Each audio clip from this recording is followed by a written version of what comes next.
এখানে যে ডাটা টেবিলটা আছে এই টেবিল থেকে আমি একটা চার্ট এখানে আমি তৈরি করব। তো সেটার জন্য আমি এটা সিলেক্ট করলাম, করে অল্ট এফ দিলাম। দেওয়ার পরে এখানে দেখেন যে চার্টটা তৈরি হয়েছে। এখানে তৈরি হওয়ার পরে কিছু কিছু জিনিস আমি এখানে মডিফাই করব। যেমন লেআউট, যেটা লেআউটটা আমি এখান থেকে এই লেআউটটা নিলাম এবং এটাকে আরেকটু আমি বড় করে দিচ্ছি।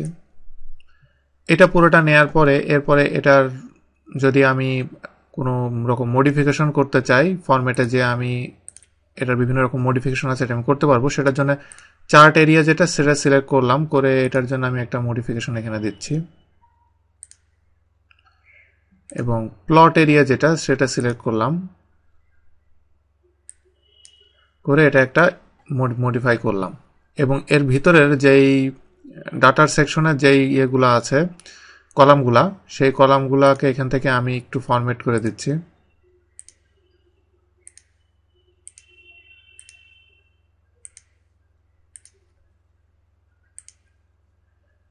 পুরোটা যখন আমার ফরম্যাট করা হয়ে যাবে, তো ফরম্যাট করা হয়ে গেলে এখন একটা ইম্পর্টেন্ট ব্যাপার দেখেন যে আমি খুব বেশি কিছু চেঞ্জ করি নাই, হয়তো আপনার আরও অনেক কিছু চেঞ্জ করতে হবে। তো সব কিছু এখানে চেঞ্জ করার পরে আপনি এটা ইউজ করলেন, করার পরে নতুন করে যখন আপনাকে আবার এরকম একটা চার্ট তৈরি করতে হবে, আপনি কি বারবার এটা তৈরি করবেন? অবশ্যই না। এটাকে আপনি সেভ করে রাখতে পারবেন টেমপ্লেট আকারে। যেমন এখানে যেটা দেখছেন এটাকে আমি এখন সেভ করব টেমপ্লেট আকারে। এটাকে সেভ করতে গেলে অনেক সিম্পল, জাস্ট চার্টের উপরে ক্লিক করে রাইট বাটন ক্লিক করলে এখানে দেখেন সেভ অ্যাজ টেমপ্লেট।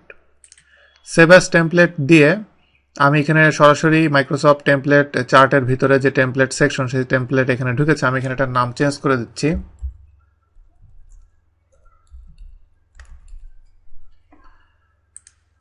দিয়ে আমি এটাকে সেভ দিলাম। সেভ দেওয়ার পরে এখন আমি এটাকে ডিলিট করে দিচ্ছি।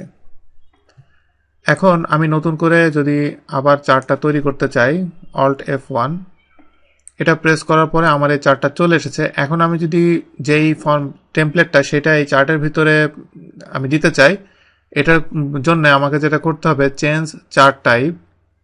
এটা করলে এখানে দেখেন যে টেমপ্লেট, এই টেমপ্লেটের ভিতরে গেলে মাই টেমপ্লেট যেটা আমি সেভ করেছিলাম সেটা এখানে শো করবে।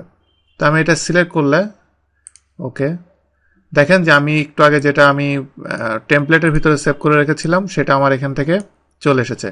তো এভাবে আপনার একই কাজ বারবার করতে হবে না। যেমন এটা দেখতে অনেক সুন্দর লাগছে এই চার্টটা আপনাকে বারবার তৈরি করতে হবে না। এটা আপনি একবার ফরম্যাটিংটা জাস্ট একবার করে আপনি 3-4 ধরনের আপনি টেমপ্লেট তৈরি করে রাখলেন এবং পরবর্তীতে আপনি এটা আপনার বিভিন্ন সময় আপনার কাজের ক্ষেত্রে জাস্ট আপনি চার্টটা অ্যাড করে ওটার সাথে টেমপ্লেট দিয়ে দিলেই সবকিছু অ্যাড হয়ে যাবে।